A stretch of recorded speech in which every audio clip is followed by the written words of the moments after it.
सरकारी जॉब ज्ञान के ऑफिशियल यूट्यूब चैनल पर आप सभी का स्वागत है। सो फ्रेंड्स, आज की इस वीडियो में हम बात करेंगे एसएससी जीडी सिलेबस 2021 के बारे में। जी हाँ दोस्तों, एसएससी जीडी की जो भर्तियां निकली गई है उनके लिए जो सिलेबस रखा गया है वो क्या रखा गया है, इस वीडियो में हम जानेंगे स्टेप बाय स्टेप। पूरी जानकारी इस वीडियो में मैं आपको दूंगा। सो वीडियो को लास्ट से जरूर देखिएगा। सो चलिए वीडियो को शुरू करते हैं। सबसे पहले हम जान लेते हैं हमारा सिलेक्शन प्रोसेस के बारे में। जो मेरी चयन प्रक्रिया रहेगी एसएससी जीडी की, जो चयन प्रक्रिया है वो क्या है। तो एसएससी जीडी में उम्मीदवारों का चयन ऑनलाइन लिखित परीक्षा, आपका जो है एक रिटन एग्जाम कंडक्ट करवाया जाएगा। उसके बाद में आपका जो है शारीरिक दक्षता परीक्षा मतलब कि पीईटी आपका यहाँ पर कंडक्ट करवाया जाएगा। उसके बाद में शारीरिक मानक परीक्षण मतलब कि पीएसटी आपका यहाँ पर कंडक्ट करवाया जाएगा। और इसी के माध्यम के आपका यहाँ पर जो है सिलेक्शन प्रोसेस रहेगा। अब बात कर लेते हैं जो हमारे एग्जाम पैटर्न है। हम अपने मेन टॉपिक पर आते हैं और एग्जाम पैटर्न के बारे में बात करते हैं। उसके बाद में हम यहाँ पर सिलेबस के बारे में बात करेंगे।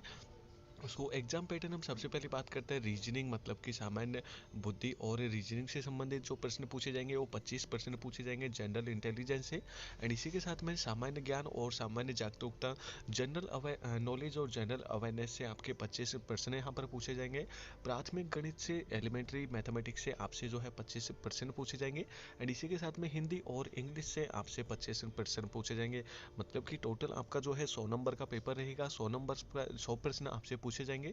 अब इसी के साथ में जो आपको टाइम दिया जाएगा वो 90 मिनट का आपको यहाँ पर टाइम दिया जाएगा। 100 प्रश्न आपको हल करने होंगे और प्रत्येक आपके प्रत्येक प्रश्न का एक अंक से यहाँ पर जो है आपको दिया जाएगा। और वस्तुनिष्ठ एंड ऑब्जेक्टिव टाइप का पेपर आपका यहाँ पर कंडक्ट करवाया जाएगा। अब बात कर लेते हैं सिलेबस के बारे में, जो आपका सिलेबस है उसके बारे में। सो सबसे पहले हम बात करेंगे सामान्य बुद्धि और रीजनिंग से संबंधित जो जनरल इंटेलिजेंस और रीजनिंग का सिलेबस है उसके बारे में। तो आपसे यहाँ पर जो है समानता एनालॉजी से क्वेश्चंस पूछे जाएंगे, सिमिलरिटी एंड डिफरेंसेस से क्वेश्चंस पूछे जाएंगे, समानता और भेद से। इसी के साथ में स्थानिक उन्मुखीकरण, दृश्य स्मृति मतलब कि विजुअल मेमोरीज एंड भेदभाव अवलोकन से क्वेश्चंस आपसे पूछे जाएंगे। रिलेशनशिप की अवधारणा से आपसे क्वेश्चंस पूछे जाएंगे। जो आपके ब्लड रिलेशनशिप से संबंधित क्वेश्चंस होते हैं वो आपसे यहाँ पर पूछे जाएंगे। अंकगणितीय तर्क, अंजीर का वर्गीकरण, अंकगणितीय संख्या श्रृंखला मतलब कि अर्थमेटिक नंबर सीरीज से आपसे क्वेश्चंस पूछे जाएंगे। नॉन वर्बल सीरीज आपसे यहाँ पर पूछी जाएंगी। कोडिंग डिकोडिंग से आपसे यहाँ पर प्रश्न पूछे जाएंगे। अब इसके बाद में जो आपका अगला सिलेबस आता है वो आता है जनरल नॉलेज और जनरल अवेयरनेस से। सो इसके बारे में अगर बात कर ले तो आपके जितने भी भारत के पड़ोसी देश हैं उनसे संबंधित प्रश्न पूछे जाएंगे। एंड इसी के साथ में विशेषकर जो खेलों से संबंधित प्रश्न यहाँ पर पूछे जाते हैं। इतिहास से आपसे, हिस्ट्री से प्रश्न पूछे जाते हैं। कल्चर, ज्योग्राफी, इकोनॉमी, साइंस से आपसे यहाँ पर प्रश्न पूछे जाएंगे। And economy science and general polity, Indian constitution मतलब भारतीय संविधान से आपसे प्रश्न पूछे जाएंगे। और वैधानिक अनुसंधान मतलब साइंटिफिक रिसर्च से भी आपसे प्रश्न पूछे जाते हैं। अभी हम बात करते हैं प्राथमिक गणित की, मतलब जो आपकी एलिमेंट्री मैथमेटिक्स है उससे। तो आपके नंबर सिस्टम आपसे यहाँ पर पूछा जाएगा। इसी के साथ में संपूर्ण संख्याओं की गणना आपसे यहाँ पर पूछी जाएंगी। दशमलव और अंश और संख्याओं के बीच संबंध आपसे यहाँ पर पूछे जाएंगे, मतलब कि decimal and fractions and relationship between numbers आपसे यहाँ पर प्रश्न पूछे जाएंगे। मौलिक अंकगणितीय संचालन से आपसे यहाँ पर प्रश्न। इसी के साथ में प्रतिशत मतलब कि परसेंटेज से आपसे प्रश्न पूछे जाएंगे। अनुपात और समानुपात रेशियो एंड प्रिपरेशन से आपसे यहाँ पर प्रश्न पूछे जाएंगे। औसत एवरेज से प्रश्न पूछे जाएंगे। इंटरेस्ट मतलब कि ब्याज, लाभ हानि, profit and loss, discount and इसी के साथ में जो है क्षेत्रमिति, समय और दूरी, time and distance, ratio and time, अनुपात और समय एंड तक, समय और कार्य, टाइम एंड वर्क से आपसे यहाँ पर प्रश्न पूछे जाते हैं। सिलेबस इन हिंदी और इंग्लिश की बात कर लें तो यहाँ पर आपसे जो है spot the errors, fill the blank and synonym और से आपसे प्रश्न पूछे जाएंगे। एंटोनिम्स आपसे यहाँ पर पूछे जाएंगे। स्पेलिंग जो आपसे करेक्ट करवाने के लिए बोलता है वो आपसे यहाँ पर पूछे जाएंगे। वन वर्ड्स पूछे जाएंगे। आइडियम फ्रेजम्स आपसे पूछे जाएंगे। इसी के साथ में इंप्रूवमेंट ऑफ सेंटेंस आपसे यहाँ पर पूछे जाएंगे। एक्टिव एवं पैसिव वॉइस आपसे पूछे जाएंगे। डायरेक्ट इनडायरेक्ट स्पीच आपसे पूछे जाएंगे।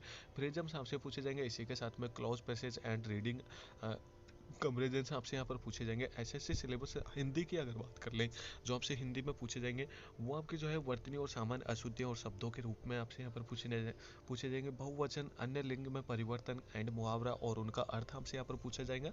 साथ ही में जो है अशुद्ध वाक्यों के शब्द रूप एंड विलोमार्थी शब्द, पर्यायवाची, समानार्थी, अनेक शब्दों का एक अर्थ और कहावतें व लोकाक्तियों से प्रश्न पूछे जाएंगे। संबंधी विच्छेद एंड इसी के साथ में संधि विच्छेद और क्रिया एवं भाववाचक संज्ञा बनाना एंड रचना और यचियता के क्वेश्चन आपसे यहाँ पर पूछे जाएंगे।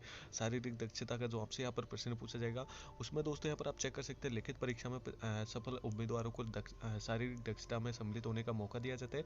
और शारीरिक दक्षता में परीक्षा में दौड़ का आयोजन होगा, जिसमें जो है 5 किलोमीटर की दौड़ आपको 24 मिनट में तय करनी होगी। महिलाओं के लिए 1600 मीटर की दौड़ 8.5 मिनट में पूरी करनी होगी। इसी के साथ में पुरुष के लिए 1 मील की दौड़ होगी जो कि 6.5 मिनट की दौड़ होगी। एंड 800 मीटर की दौड़ के लिए 4 मिनट का समय दिया जाएगा। ये लद्दाख क्षेत्र के जितने भी उम्मीदवार हैं उनको यहाँ पर ये जो है फिजिकल देना होगा। एक्सर्विसमैन कैंडिडेट की शारीरिक दक्षता में ऊंचाई और सीमा की जो है भार मापा जाएगा।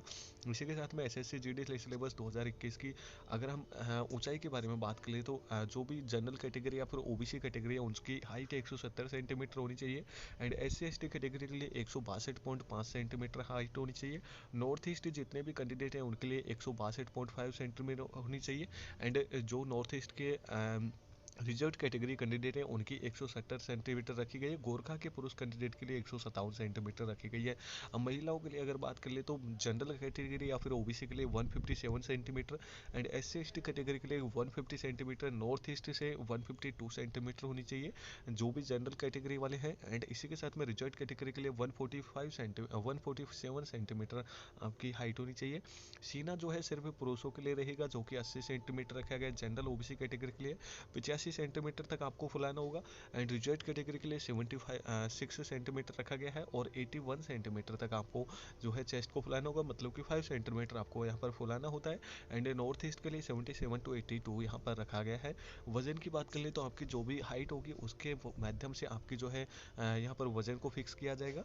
एंड अभी बात कर लेते हैं मेडिकल टेस्ट में आपसे यहाँ पर क्या क्या करवाया जाएगा। सो शारीरिक दक्षता परीक्षा एवं शारीरिक मानक परीक्षा में सफल उम्मीदवारों को मेडिकल टेस्ट के लिए बुलाया जाता है। इसके अंतर्गत आपकी आंखों की दृष्टि और रक्तचाप की जांच होती है। सो फ्रेंड्स ये आपको जो है यहाँ पर इस तरीके से आपका सिलेक्शन प्रोसेस रहेगा। उसके बाद में आपका यहाँ पर डॉक्यूमेंट्स वेरिफिकेशन करवाया जाएगा और फिर उसके बाद में आपको फाइनली एक ज्वाइनिंग लेटर प्रोवाइड कर दिया जाएगा। सो फ्रेंड्स इस तरीके से आपका जो है एसएससी जीडी में सिलेक्शन प्रोसेस रहता है। सो फ्रेंड्स ये थी हमारी आज की top latest video. So video कैसी लगी नीचे कमेंट करके जो बताइएगा। वीडियो पसंद है तो लाइक कर दीजिएगा, दोस्तों के साथ शेयर करना बिल्कुल ना भूलें। एंड अगर आप हमारे यूट्यूब चैनल पर पहली बार विजिट कर रहे हैं तो लेटेस्ट अपडेट के लिए आप हमारे यूट्यूब चैनल को सब्सक्राइब जरूर कर लें और साथ ही आने वाले घंटी के बटन को जरूर दबा लें ताकि आगे आने वाली सभी लेटेस्ट जॉब्स की इन्फॉर्मेशन आपको सबसे पहले मिलती रहे। सो चलिए फ्रेंड्स इस वीडियो में सिर्फ इतना ही, मिलता है अगली वीडियो में, तब तक के लिए टेक केयर, बाय, जय हिंद दोस्तों।